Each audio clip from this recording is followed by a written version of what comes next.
E aí, rapaziada, beleza? Bem-vindo a mais um vídeo do canal Sonegador.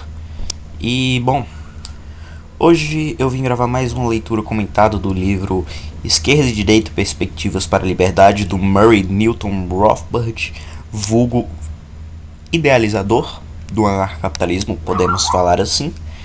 E vamos ler esse capítulo aqui: Coletivismo, Progressismo e o New Deal. O New Deal, se eu não me engano, foi uma série de regulações econômicas que teve nos Estados Unidos, se eu não me engano, na época do Richard Nixon. Não lembro se foi por causa da Guerra Fria. Foi uma crise lá, sei lá. Vamos ver aqui o que o Rothbard tem a nos dizer. Temos agora condições de aplicar nossa análise à cena norte-americana. Aí encontramos um mito que se destaca acerca da história recente dos Estados Unidos, propagado pelos conservadores de nossos dias e atacado e acatado pela maioria dos libertários norte-americanos. Esse mito diz aproximadamente o seguinte: os Estados Unidos foram, em maior ou menor grau, um refúgio do laissez-faire até o New Deal. Então Roosevelt, influenciado por Felix Frankfurter, pela Sociedade Socialista Intercongregada e por outros conspiradores fabianos e comunistas, maquinou uma revolução que colocou o país na senda que leva ao socialismo e numa perspectiva mais distante ao comunismo. Então foi na época do Franklin D. Roosevelt, não foi na época do Richard Nixon, eu confundi. E parece que ele enganou muitos libertários, né? Pelo que o Rothbard está dizendo, que eu estou entendendo aqui, mas beleza. O libertário de hoje que adote essa interpretação ou outra similar da experiência norte-americana tende a se considerar como da extrema-direita. Um pouco à sua esquerda estaria o conservador, à esquerda deste o moderado, e em seguida o lado esquerdo o socialista e o comunista. Daí a grande tentação para alguns libertários de perseguir os comunistas, pois como aos seus olhos os Estados Unidos deslocam-se inexoravelmente à esquerda, rumo ao socialismo e, por conseguinte, rumo ao comunismo, torna-se para eles extremamente tentador saltar as etapas intermediárias e tingir com a odiada brocha vermelha todo o alvo da sua posição. Isso aqui foi uma analogia para matar? Matar a sua oposição? É isso que o Rothbard está falando sobre os libertários que acham que o comunismo vai tomar conta dos Estados Unidos? Enfim, fiquem aí as suas próprias interpretações, né? É uma leitura comentada minha, mas é da minha interpretação. O texto tá aí puro para você mesmo ter a sua, né? Vamos lá. Poder-se-ia pensar que o libertário de direita logo teria condições de detectar algumas fissuras profundas nessa concepção. Em primeiro lugar, a emenda do imposto sobre a renda, que ele deplora como o início do socialismo nos Estados Unidos, foi aprovada no Congresso em 1909, por uma maioria esmagadora de ambos os partidos. Considerar esse evento como um nítido desvio à esquerda em direção ao socialismo exigiria que se considerasse o presidente William Howard Taft, que sancionou a 16ª emenda, um esquerdista, coisa que, de certo, poucos ousariam fazer. A verdade, o New Deal não foi uma revolução em sentido algum. Todo seu programa coletivista tivera antecedentes recentes com Herbert Hoover, durante a depressão. Depressão que ele está falando foi a crise de 29, né? Que é chamada de Grande Depressão Americana. Mais remotos no coletivismo de guerra e no planejamento central que governaram os Estados Unidos durante a Primeira Guerra Mundial. Os componentes do programa do New Deal, planejamento central, criação de uma rede de cartéis compulsórios para a indústria e a agricultura, inflação e expansão do crédito, elevação artificial dos níveis salariais e incentivo à formação de sindicatos dentro da estrutura de monopólio global, regulamentação e propriedade governamental haviam sido todos eles prenunciados e delineados ao longo das 2 décadas anteriores. Então já havia, né, essa ideia. E olha o tanto de proposta merda que o New Deal tinha. Planejamento central, que era a criação de uma rede de cartéis compulsórios para a indústria e a agricultura, planejamento central, que já é uma merda, né? Que o governo basicamente vai estatizar tudo ali, basicamente. Criação de uma rede de cartéis compulsórios para a indústria e a agricultura, né? Inflação e expansão do crédito. Isso aqui foi uma consequência, né? A expansão do crédito, obviamente, gerou inflação.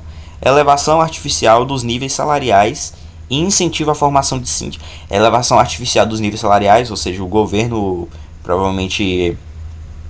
eu não sei se eles têm política de salário mínimo, mas é tipo como se o governo aumentasse artificialmente o nível do salário, entendeu? E incentiva a formação de sindicatos dentro da estrutura do monopólio global. Regulamentação e propriedade governamental. Tá. Muito merda o New Deal, né? Como vocês podem ver. Só fechar essa janela aqui, rapidão.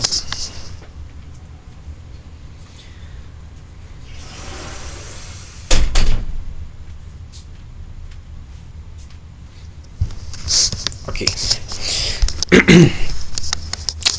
E esse programa, com sua concessão de privilégios a vários grandes grupos empresariais no auge da empreitada coletivista, não foi em nenhum sentido um socialismo ou um esquerdismo. Nada havia nele que lembrasse de longe o igualitário ou o proletário. Não, o parentesco desse coletivismo florescente não era de modo algum com o socialismo-comunismo. Era sim com o fascismo, ou o socialismo de direita. Parentesco que muitos grandes empresários da década de 1920 expressaram abertamente em seu anseio pela substituição de um sistema de quase laissez-faire por um coletivismo que teriam condições de controlar. Tá, aqui eu discordo de Rothbard, ele chama o fascismo de socialismo de direita. Mas é porque é muito subjetivo mesmo essa questão de espectro político. Porém, se você for considerar a direita como individualismo, capitalismo, livre mercado, o fascismo ele é de esquerda. Então não estaria errado em falar que o New Deal foi uma política socialista, sabe? E realmente foi. E o próprio Rothbard ele afirma isso, porém ele fala que o fascismo é um socialismo de direita. Eu discordo. Eu simplesmente discordo, né? Mas vai da questão da interpretação de cada um sobre o espectro político. Então é uma merda isso. Mas se você considerar que o fascismo é de direita, então o liberalismo e o libertarianismo seria de esquerda, por exemplo. Porque são contrários, basicamente, né? Mas vamos continuar aqui. Então, se você considera que o liberalismo, o libertarianismo é de direita, então o fascismo automaticamente tem que ser de esquerda. Mas ok.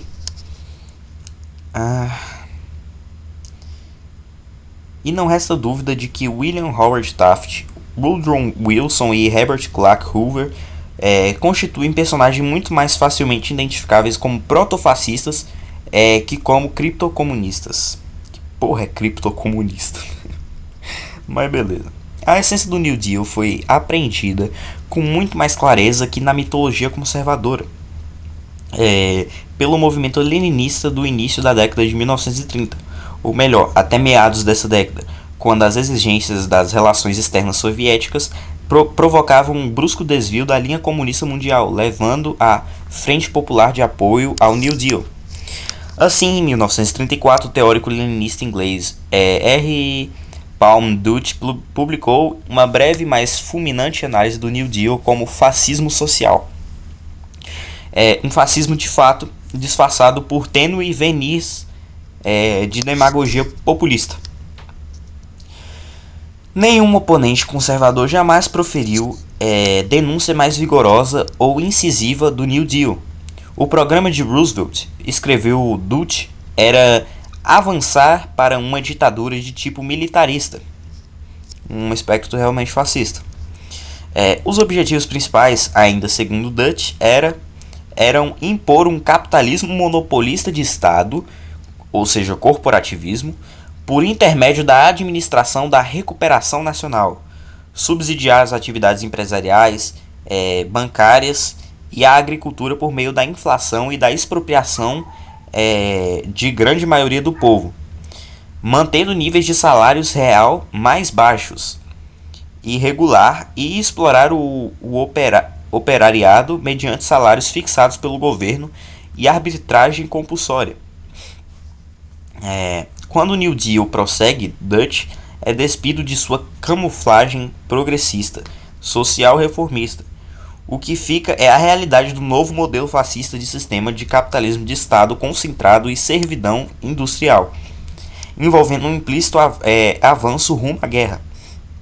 Dutch conclui convincentemente citando as palavras de um editor do conceituado Current Story Magazine.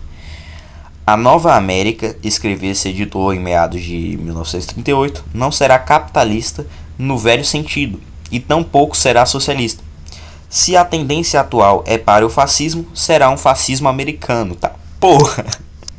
Olha o que o filho da puta falou. Mano, não será capitalista no velho sentido, tampouco será socialista. Se a tendência atual é para o fascismo, será um fascismo americano, que incorporará a experiência, as tradições e as aspirações de uma grande nação de classe média.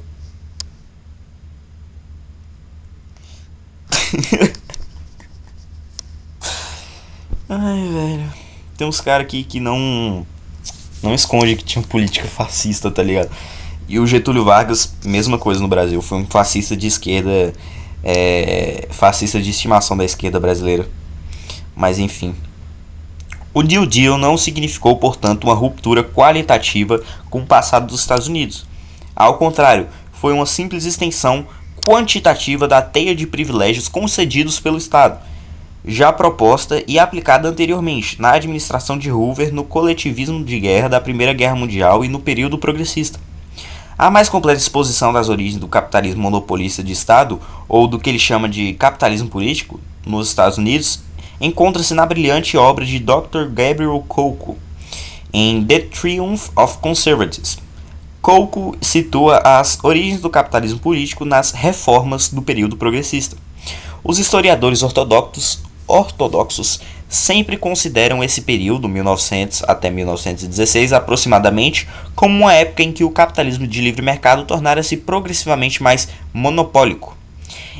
Em reação a esse domínio do monopólio e da grande empresa, se enreza a história. Intelectuais altruístas e políticos prescientes teriam assumido a defesa da intervenção por parte do governo para corrigir e controlar tais males. Então, pelo monopólio de mercado, os intelectuais coletivistas, lá, esquerdistas, falaram que tem que intervir no mercado, né, para proteger os consumidores, né, por causa que os capitalistas malvadões estavam monopolizando o mercado, sendo que o mercado já iria se autorregular caso ele fizesse um serviço ruim. Mas enfim, já tem o vídeo no canal explicando sobre o monopólio de mercado. Se você quiser, vai lá ver. A não ser que você esteja assistindo na Odyssey, né? Aí não vai ter, mas no YouTube tem. E as vendas do menino... Não, pera, já vi isso aqui. O importante trabalho de Kolko demonstra que o que de fato se passou foi quase o oposto do que pretende o mito. Apesar da avalanche de fusões e de truches formadas por volta da virada do século, revela Kolko, as forças competitivas em ação no mercado livre rapidamente invalidavam e dissolviam essas tentativas de estabilizar e perpetuar o poder econômico dos grandes grupos empresariais. Foi precisamente em reação à sua iminente derrota sob as tempestades competitivas do mercado que a grande empresa, a partir de 1900, passou a recorrer cada vez mais ao governo federal, em busca de ajuda e proteção. Em suma, a intervenção do governo federal destinava-se não a refrear o monopólio da grande empresa no interesse do bem público, mas a criar monopólios que a grande empresa, assim como as associações de empresas menores, não fora capaz de implementar em meio à árdua concorrência do mercado livre, né? Tanto a direita quanto a esquerda foram persistentemente induzidas em erro pela noção de que intervenção do governo significa ipso facto esquerdismo e oposição aos interesses da grande empresa. Daí a mitologia endêmica entre a direita do caráter vermelho do New ou Fair Deal.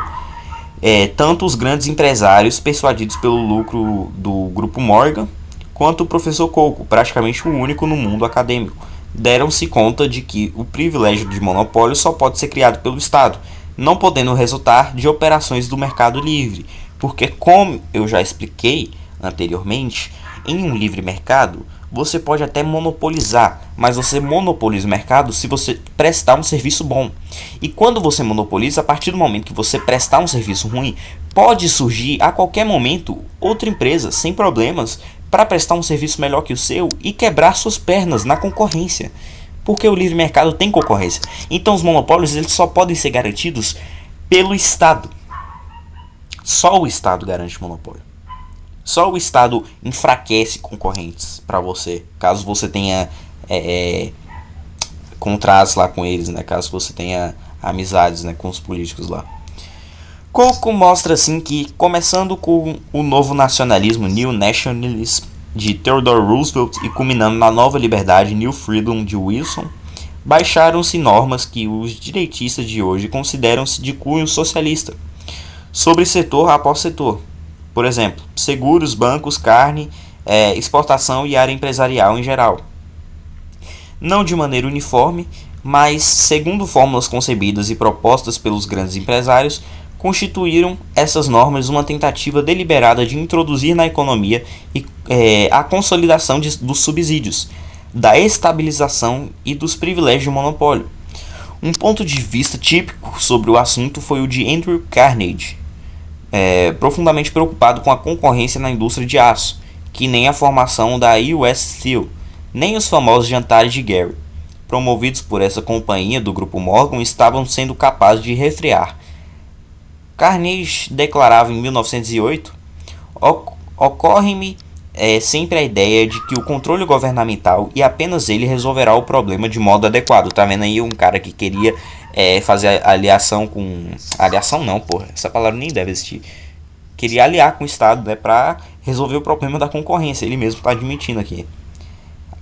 Apenas o controle governamental e apenas ele resolverá o problema de modo adequado. Problema dos concorrentes da US Steel, mas ok. Nada há de alarmante na regulamentação governamental, declarava ele. O capital está absolutamente seguro na companhia de gás, embora ele esteja sob o controle estatal. Assim também estará seguro todo o capital, mesmo que sob o controle do governo. O Partido Progressista, como o demonstrava Coco, foi basicamente um partido criado pelo Morgan para reeleger Roosevelt e punir o presidente Taft, que havia demonstrado excesso de zelo em processar as empresas Morgan. Os militantes de esquerda muitas vezes forneciam, por inadvertência, um verniz demagógico para um movimento conservador estatista. A nova liberdade de Wilson, que culminou com a criação da Comissão Federal de Comércio, longe de ter sido considerada perigosamente socialista pela grande empresa, foi acolhida com entusiasmo como tendo vindo implementar o programa de apoio, privilégio e controle há tanto tempo acalentado para a concorrência. Concorrência é foda. O coletivismo de guerra de Wilson foi saudado de forma ainda mais exuberante. Edward H. Hawley, presidente da Comissão Federal de Comércio e ex-presidente da Associação de Indústrias de Illinois, anunciou alvissareiramente, em fins de 1915, que a Comissão Federal do Comércio destinava-se a fazer pelo comércio em geral o mesmo que a Comissão Interestadual de Comércio estivera fazendo diligentemente pelas ferrovias e pelos transportadores, que a Reserva Federal estava fazendo pelos banqueiros da nação e que o Ministério da Agricultura estava realizando para os agricultores. Como ocorrência de forma mais dramática no fascismo europeu, cada grupo de interesses econômicos estava sendo cartelizado, monopolizado e encaixado no seu nicho privilegiado, né? Acredito que do Estado, no âmbito de uma estrutura socioeconômica hierarquicamente orientada. Particularmente influentes foram as concepções de Arthur Jeremy Eddy, eminente advogado empresarial especializado na formação de associações comerciais e um dos artífices da Comissão Federal de Comércio, em sua obra mais importante, ao denunciar com veemência a competição no setor empresarial e exigir a cooperação industrial protegida e controlada pelo governo. O cara estava reclamando da competição empresarial e querendo concorrência do governo. Ed trombeteava: a concorrência é a guerra, e a guerra é um inferno. Caralho, esses caras é muito burro, velho. Como se a concorrência não gerasse incentivo para fazer um produto e serviço melhor do que já é, com mais qualidade. Preço incluído nessa questão da qualidade, né? Então, assim, os caras eram bem burros. E os intelectuais do período progressista, condenados pela direita de hoje como socialistas, num certo sentido, foram de fato socialistas, mas seu socialismo foi o conservador socialismo de Estado da Alemanha de Bismarck, o protótipo de tantas das modernas formas políticas europeias e norte-americanas, sobre o qual o grosso das intelectuais norte-americanos no final do século XIX recebera sua educação superior. Nas palavras de Coco, o conservatismo dos intelectuais contemporâneos, a idealização do Estado por parte de Lester Ward, Richard Elley ou Simon Patten, foi também resultado da formação peculiar recebida por muitos dos professores universitários desse período. No final do século XIX, a principal influência sobre a teoria acadêmica, social e econômica era a das universidades. A idealização bismarckiana do Estado e com suas funções previdenciárias centralizadas foi devidamente reestudada pelos milhares de ocupantes de postos-chave do meio acadêmico, que estudaram em universidades alemãs na década de 1880 e 1890.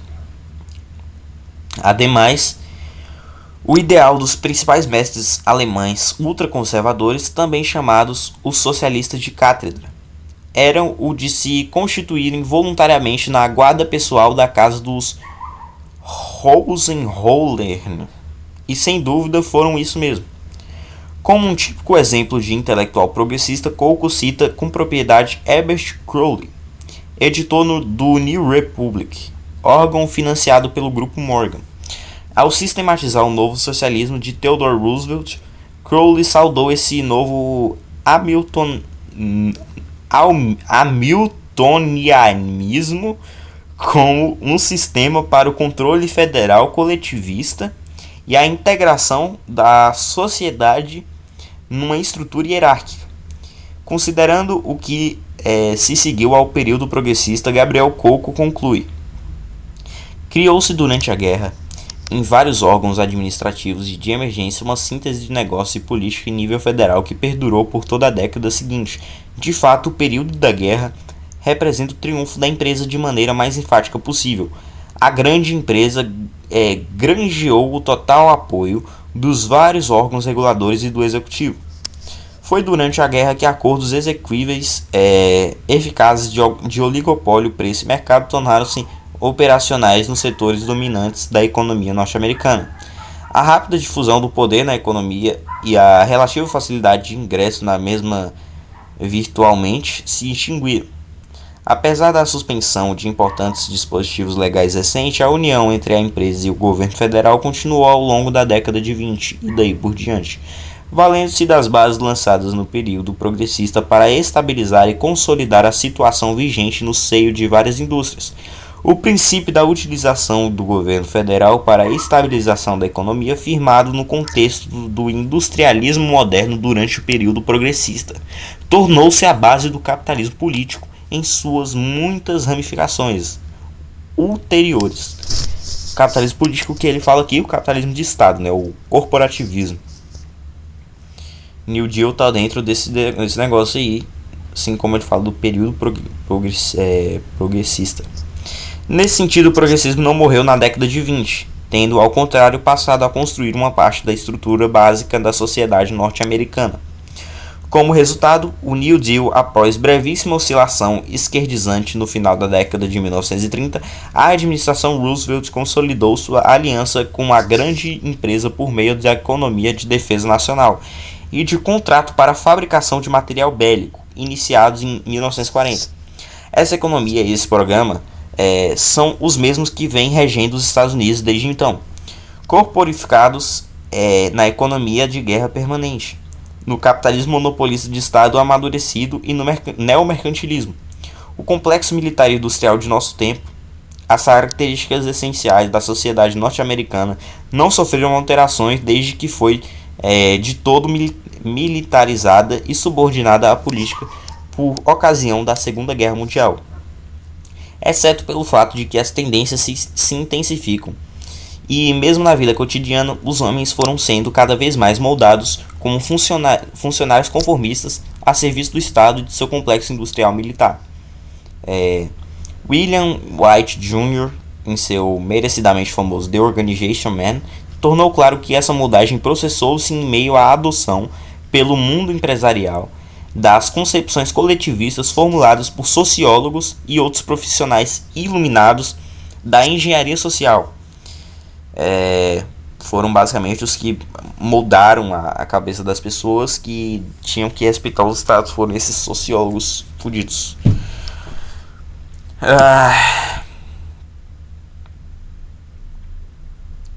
Tá. É óbvio também que essa harmonia de concepções não é apenas resultado da ingenuidade dos grandes empresários, sobretudo quando tal ingenuidade ajusta-se às suas necessidades de comprimir o operário e o administrador no molde de um servidor voluntário da grande burocracia da máquina militar industrial. E a pretexto de democracia, a educação transformou-se em simples adestramento em larga escala das técnicas de ajustar-se à tarefa de se converter numa engrenagem da imensa máquina burocrática.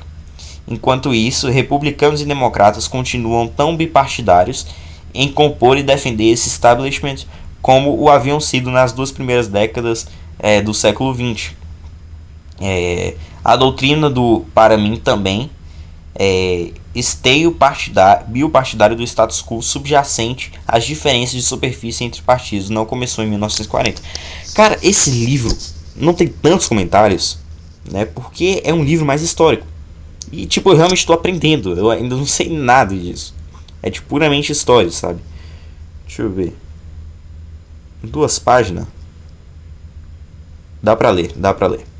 Vamos ler também a resposta libertária. Vamos ver se eu vou conseguir comentar aqui. Como reagiu o pequeno grupo constituído pelos libertários remanescentes a essas modificações do espectro ideológico nos Estados Unidos? Podem-se encontrar uma resposta instrutiva examinando a carreira de um dos grandes libertários dos Estados Unidos do século XX, Albert J. Nock. Na década de 20, após ter formulado sua filosofia libertária radical, Nock se considerava e como tal era universalmente encarado um membro da extrema esquerda. Há sempre a tendência na vida ideológica e política a se concentrar a atenção no inimigo principal do momento, e o principal inimigo naquele momento era o estatismo conservador do governo Coolidge Hoover. Era natural, portanto, que Nock, seu amigo e companheiro libertário Mencken e outros radicais se unissem a quase socialistas na luta contra o adversário comum. Por outro lado, quando o New Deal sucedeu a Hoover, socialistas menos convictos e intervencionistas com vagas tendências de esquerda aderiram ao movimento vitorioso do New Deal. Na esquerda, apenas libertário por parte de Nock e Mencken, além dos leninistas, antes de sua fase de frente popular, deram-se conta de que Roosevelt nada mais era que um prolongamento de Hoover, disfarçado por outra retórica. Bom, até agora entendi que tinha o J. Nock e o amigo dele contra a política do Roosevelt, né? Chegou a se aliar com uns socialistas ali, mas os socialistas depois foi pro lado do New Deal, né? Não, contra o estatismo conservador do colégio. Ok. Parecia aos radicais perfeitamente natural formar uma frente unida contra o Franklin D. Roosevelt, ao lado dos antigos conservadores partidários de Hoover e de Al Smith.